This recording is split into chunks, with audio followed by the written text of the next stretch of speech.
Hello guys, कैसे हैं आप लोग? Today we are going to discuss about revolt of 1857, the Indian resistance. The revolt of 1857 was the first major Indian resistance against the exploitation of the British in India. It began in an army cantonment of Meerut on 10th May 1857, and it soon spread to the other parts of India. The suppression of this revolt was actually a reconquest of India. The revolt was so fierce and violent in nature that it took almost a year for the British to suppress it. Britishers used to exploit Indians in various ways, especially after the Battle of Plassey. And there were many causes of the revolt, likely political causes, economic causes, socio religious causes, military causes, and immediate causes. So, we are going to discuss all these causes one by one. Firstly, political causes. Subsidiary alliance. Subsidiary alliance was introduced by Lord Wellesley to build an empire in India. Allying Indian states ruler was compelled to accept the permanent stationing of a British force with his territory and to pay a subsidy for its maintenance. तो जो भी Indian ruler subsidiary alliance को sign करता था उसको अपने kingdom में एक परमानेंट ब्रिटिश फोर्स को स्टेशन करना पड़ता था एंड उसका मेंटेनेंस पे करना पड़ता था उनको ब्रिटिश गवर्नमेंट को. इसके अदर क्लॉजेस थे British that Indian ruler had to agree to the posting of a British resident in his court. British resident को कोर्ट में एक स्टेशन करना पड़ेगा, पोस्ट करना पड़ेगा. Indian ruler could not employ any European in his service without the prior approval of the Britishers. तो Britishers के approval के बिना वो लोग किसी भी यूरोपियन को अपनी सर्विस में नहीं रख सकते थे, कोई भी Indian ruler. And neither they can negotiate or treaty with any Indian ruler without consulting the Governor General at that time. In return of this subsidiary alliance, Britishers will defend the Indian ruler from his enemies and adopt a policy of non interference in the internal matters of the allied forces or allied state. That was obvious. Over 100 small and big states signed the subsidiary alliance and became the part of British territory. So this was all about the subsidiary alliance जिसके through Britishers ने more than 100 small and big states को अपनी territory में include किया था. Next was doctrine of lapse that was introduced and propagated by Lord Dalhousie. According to this doctrine, if a king died without his natural heir, the kingdom will be lapsed into the British territory. अगर कोई भी राजा कोई भी king अगर natural उत्तराधिकारी के बिना मर जाता है तो उसका जो किंगडम होगा that will be lapsed in the British territory. और कोई अगर वो राजा या उसकी फैमिली किसी सन को अडॉप्ट करती है तो वो अडॉप्टेड सन अपने फादर की प्राइवेट प्रॉपर्टी का तो उत्तराधिकारी होगा बट किंगडम का उत्तराधिकारी नहीं होगा. By this doctrine of lapse, Britishers annexed Satara in 1858, Jhansi and Nagpur in 1854, Awadh in 1856 on the basis of misgovernance. Annexation Annexation of Awadh was done on the basis of misgovernance. Announcement of Lord Dalhousie about residence of Mughal successor. Dalhousie announced that the successor of Bahadur Shah Zafar would have to abandon the historic Red Fort and move their resistance at the Qutub Minar. Dalhousie ने announce किया that the resistance of the Mughal emperor that was Red Fort को उनको खाली करना पड़ेगा after the death of Bahadur Shah Zafar and Qutub Minar में shift होना पड़ेगा. 1856 में लॉर्ड कैनिंग ने भी एक अनाउंसमेंट किया था that after death of Bahadur Shah Zafar Mughals को रॉयल जो टाइटल है उसको छोड़ना पड़ेगा and they will be merely known as princes, not emperor of India or Mughal emperor. So these all was political causes that created resentment among the Indian rulers and Indian masses. Next is economic causes. First is land revenue system. The land revenue system introduced by the Britishers made lives of peasants more miserable. High revenue and high tax that was collected by zamindars created immense dissatisfaction among the peasants. तो high revenue and जो taxes collect किया था ज़मींदार के द्वारा, उससे Indian peasants की जो कंडीशंस थी वो बहुत ख़राब हो गई थी और जिससे बहुत डिससेटिस्फेक्शन क्रिएट हुआ among the peasants. Next is famine period. At the time of famine leading to scarcity of food and water, British government did almost nothing and kept exploiting. British government ने famine के time पर कोई भी major help नहीं करी peasants की and जिसकी वजह से पीजेंट्स को काफ़ी सफ़र करना पड़ा. Discontent among zamindars. Zamindars were also harassed by demands of high revenue by the government. They were even threatened that their land and property will be seized if they will not be able to collect high revenue and taxes from the peasants. तो इससे जमींदार्स में भी काफ़ी discontent create हो गया था. Indian artisans and craftsman. Indian artisan and craftsmen destroyed due to large scale import of cheap manufactured good due to the industrial revolution in Europe.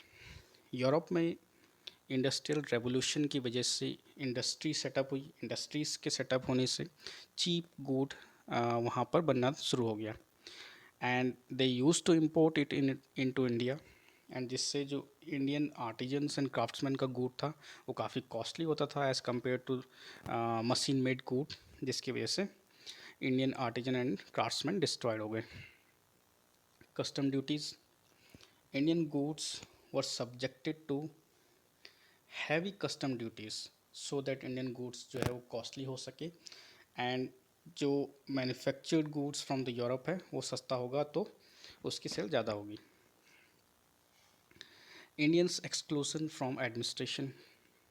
Middle and upper classes suffered due to their exclusion from well-paid off services in administration.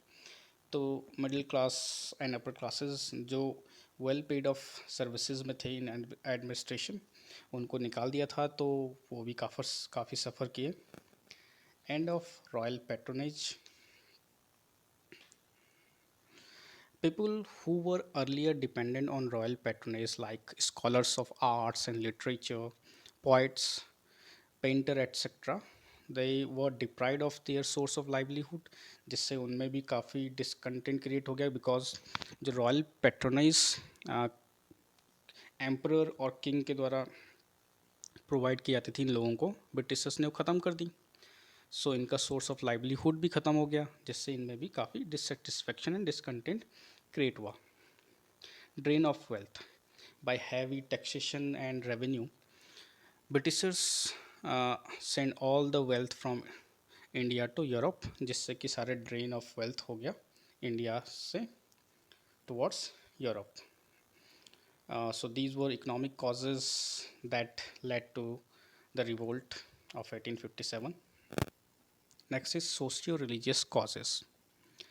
Resentment among conservative and orthodox section of Indian society. Conservative class got angry when Britishers introduced socio-religious reforms initiated and supported by Indian reformers.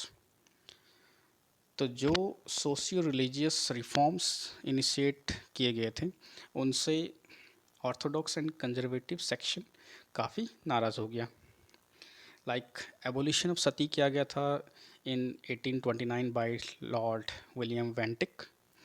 Legalisation of widow remarriage किया गया था 1856 and this act was drafted by Lord Dalhousie and was passed by Lord Canning. emphasis on women's education. Women's education पर भी Britishers ने काफ़ी focus किया, जिससे भी ऑर्थोडॉक्स सेक्शन को प्रॉब्लम थी.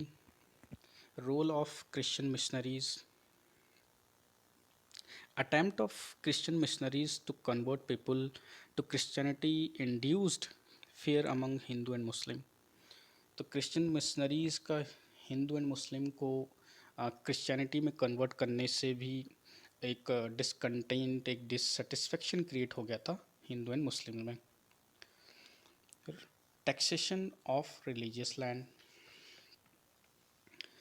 Earlier land belonging to temple and mosque were exempted from tax, but now Britishers ने land belonging to temple and mosque को टैक्स कर दिया था. तो फैमिलीज विच वो dependent on the income from these religious institute were economically affected. ठीक है. तो जब इनको जब टेम्पल और मॉस्क की लैंड को टैक्स किया गया, उन पर टैक्स लगाया गया, तो फैमिलीज जो इन पर डिपेंडेंट थी इन, तो वो काफ़ी अफेक्टेड हुए. Disturbance of caste system. British government disturbed caste system norms by intermixing Indians who belong to different caste. तो इंडियन सोसाइटी में एक कास्ट हायरार्की बनी हुई थी, दैट इज़ ब्राह्मण्स, क्षत्रिय, वैश्य, शूद्रास. तो ब्रिटिश गवर्नमेंट ने इंटरमिक्सिंग ऑफ कास्ट कर दी, जिस and they were place together in army, prison, railway coaches, जिससे भी ऑर्थोडॉक्स सेक्शन में काफ़ी प्रॉब्लम क्रिएट हो गई. Racial discrimination. British followed a policy of racial discrimination. Indians were denied high ranking jobs and were faced humiliation at the hands of British officials. Indians को high ranking jobs नहीं दी जाती थी. They were limited till सूबेदार rank, and सूबेदार rank से ऊपर उनको rank नहीं दी जाती थी.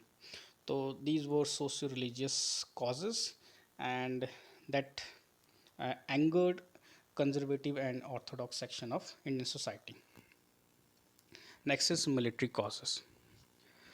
General Service Enlistment Act. It was passed in 1856 and it became mandatory for new recruits to serve overseas.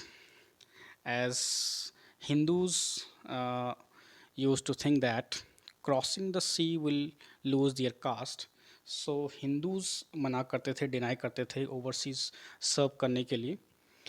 तो इस वजह से ब्रिटिशर्स ने जनरल सर्विस इनलिस्टमेंट एक्ट लाया, जिसकी वजह से ये मैंडेटरी हो गया कि अगर कोई ब्रिटिश आर्मी ज्वाइन कर रहा है तो उसको ओवरसीज़ सर्व करना ही पड़ेगा जब भी ज़रूरत पड़ेगी. ठीक है. Indians were considered inferior. Indians were considered inferior and paid less than Europeans for the same amount of work. अगर एक यूरोपियन और एक इंडियन सेम वर्क कर रहा है तो इंडियन को यूरोपियन से कम पे किया जाता था. Intermixing of cast.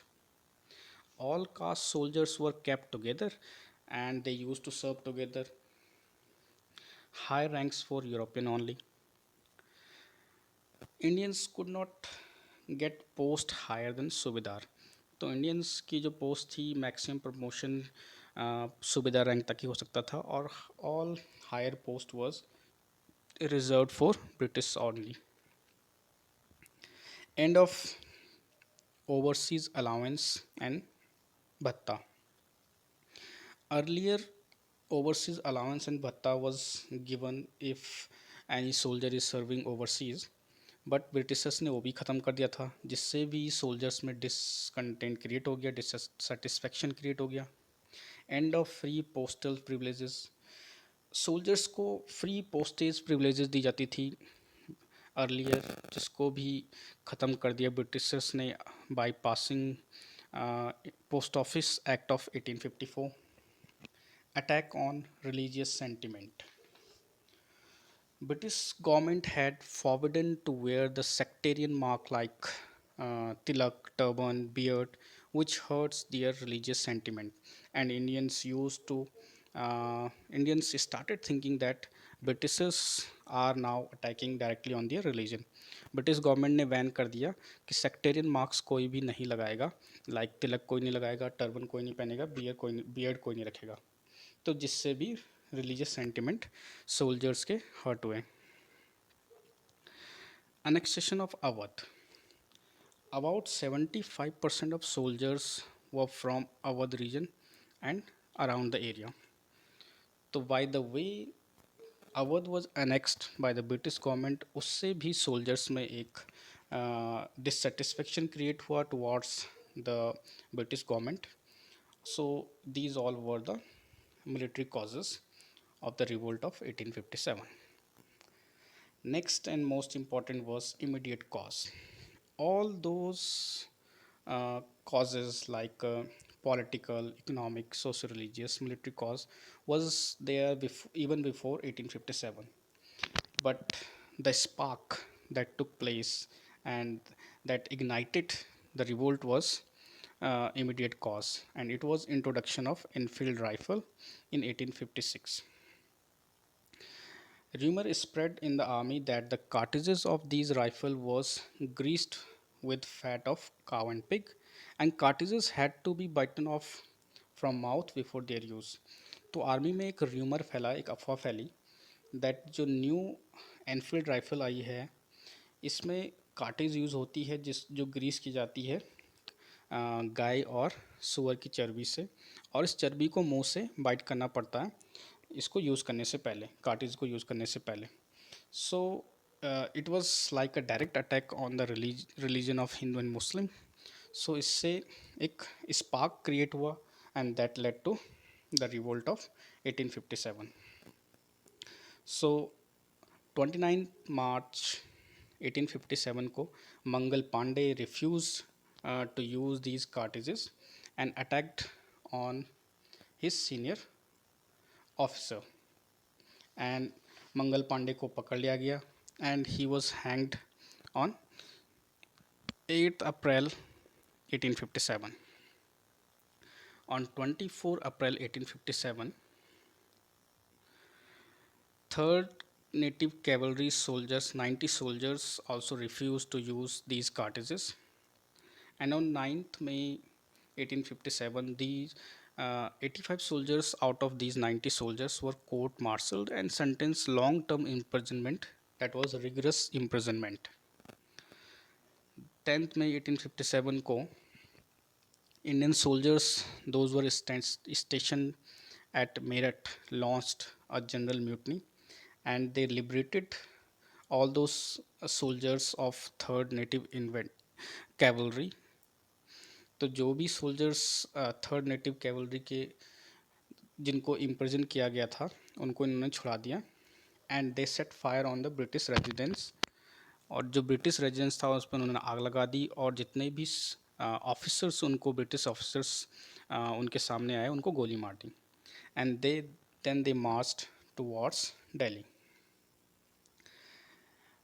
When they reached Delhi में एक ब्रिटिश एजेंट था साइमन फ्रेजर जो कि दिल्ली में स्टेशन था। सोल्जर्स ने पहले इसको गोली मारी, and then they met Bahadur Shah Zafar, and Bahadur Shah Jafar was proclaimed as the Emperor of India. Bahadur Shah Jafar was when proclaimed as the Emperor of India, then he started writing letters to other chiefs and rulers of other kingdoms or other states, and asked them to rebel against the British government, and it is the best time to throw them out of India. This revolt was joined by civilians in northwestern provinces and Awadh. Peasants even attacked on money lenders and zamindars. तो जो peasants थे उन लोगों ने जमींदार्स और money landers पे भी attack कर दिया, because they was zamindars and money landers ने हैवी टैक्स और रेवेन्यूज़ कलेक्ट करके उनको काफ़ी परेशान किया हुआ था, तो इसलिए उन्होंने उन पर अटैक कर दिया। Within a month revolt spread to different part of the country, और एक मंथ के अंदर ही रिवोल्ट कंट्री के अदर पार्ट में पहुंच गया। Storms, centres and leaders. इस रिवोल्ट का जो मेन सेंटर्स थे और उनके लीडर्स कौन कौन थे। दिल्ली में as we know nominal head was Bahadur Shah Zafar as he was the king or emperor of India, but the real head was General Bakht Khan. He moved his troops from Bareilly to Delhi and Delhi में इन्होंने bell of arms को उड़ा दिया। और bell of arms वो जगह थी, वो प्लेस था जहाँ पर ब्रिटिशर्स ने अपने सारे आर्म्स रखे हुए थे, आर्म्स एंड एम्यूनिशन रखे हुए थे। कानपुर में इस रिवोल्ट को लीड किया था नाना साहिब ने, and Nana Sahib was the adopted son of Peshwa Bajirao second. Nana Saheb declared himself Peshwa, और नाना साहब ने खुद को पेशवा डिक्लेयर किया एंड बहादुर शाह जफर को एम्परर ऑफ इंडिया घोषित करके खुद को एज अ गवर्नर अपॉइंट किया। And army of Nana Saheb was led by Tatya Tope. Lucknow में रिवोल्ट को जो लीड किया था Begum Hazrat Mahal. She was the wife of Nawab Wajid Ali Shah. Begum Hazrat Mahal declared her minor son Birjis Qadr as the Nawab of Awadh, because Awadh को एनेक्स किया गया था on the basis of misgovernance. तो बेगम हजरत महल के मन में भी एक डिसकंटेंट था, जिसकी वजह से उन्होंने रिवोल्ट में पार्टिसिपेट किया और लीड किया फ्रॉम लखनऊ। बरेली में रिवोल्ट को लीड किया Khan Bahadur. He was descended of the former ruler of Rohilkhand, Bahadur Khan Bahadur, ठीक है। तो इन्होंने लीड किया था बरेली से। Next from Bihar. बिहार में Kunwar Singh, he was the जमींदार ऑफ जगदीशपुर। इन्होंने काफ़ी ब्रेवली फाइट किया और बिहार में, एंड ये अपने 80s में थे एज के, तब भी इन्होंने काफ़ी ब्रेवली फाइट किया against the Britishers.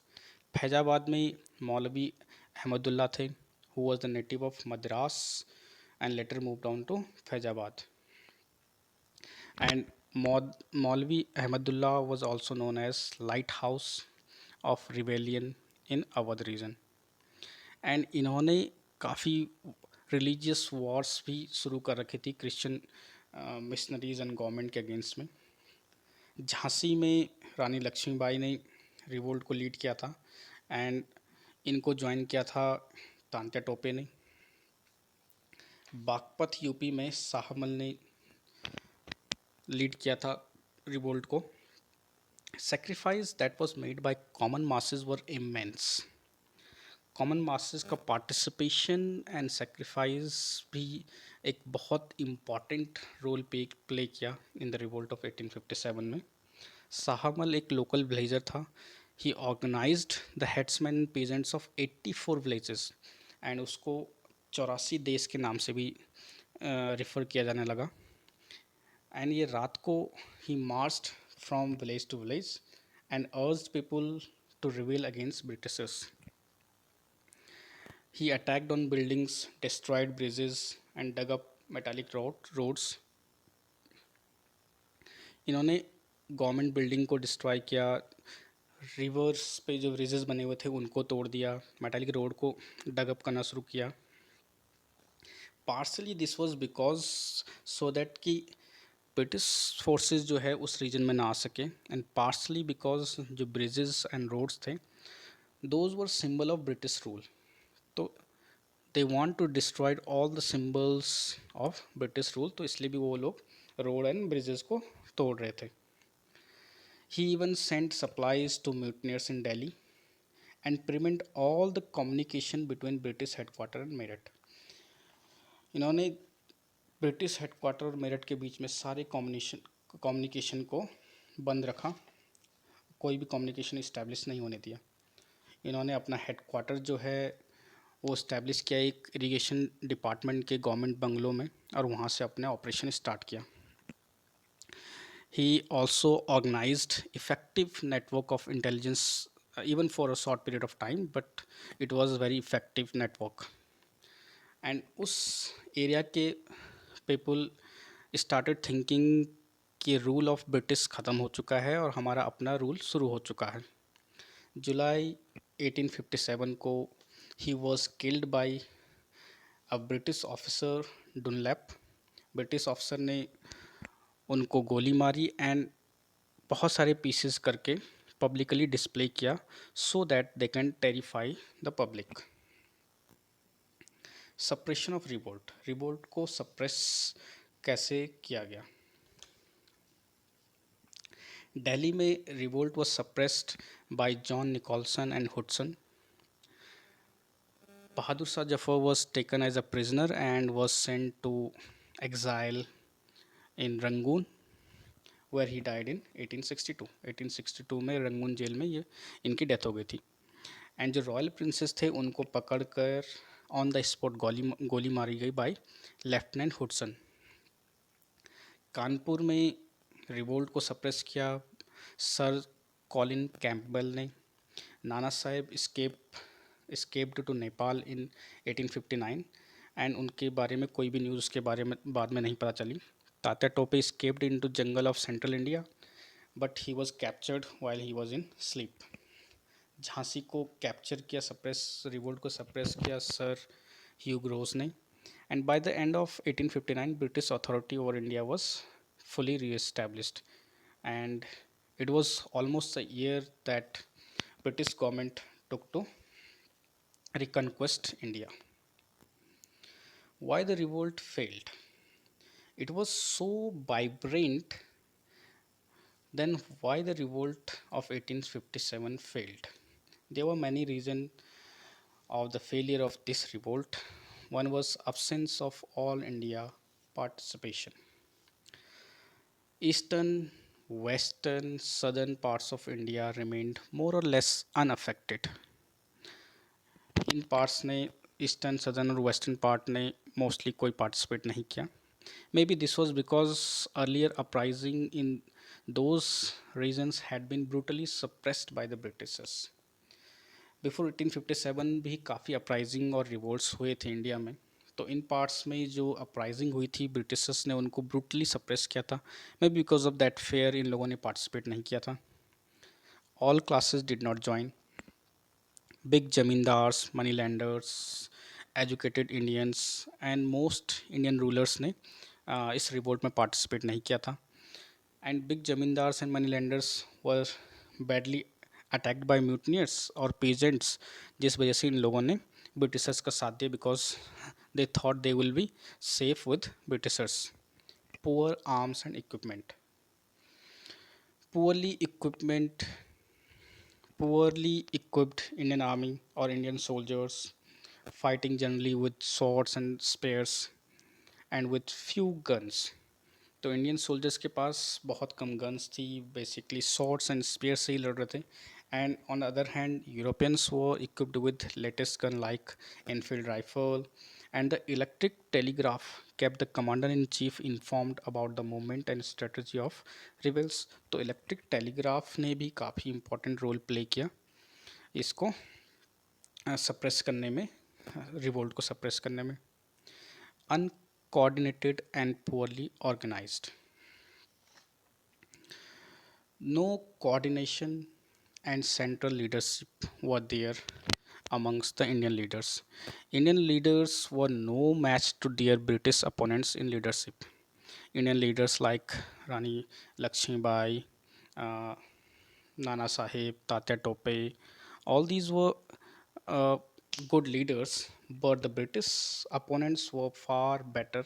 That's why they were able to suppress this revolt easily. No unified ideology. There were no unified ideology. They were fighting for their own reason. There were lack of clear understanding of colonial rule and what was the impact and effect of colonial rule, or there were not a forward looking program, जिस वजह से भी कोई unified ideology नहीं थी। Modern nationalism उस समय तक अननोन था इंडिया में, जिसकी वजह से भी वो लोग एक नहीं हो पाए, एक आइडियोलॉजी पर नहीं फाइट कर पाए।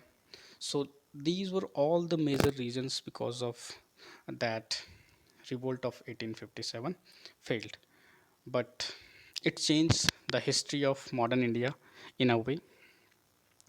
So thank you for watching and listening this lecture. Please like, share, and subscribe. Thank you.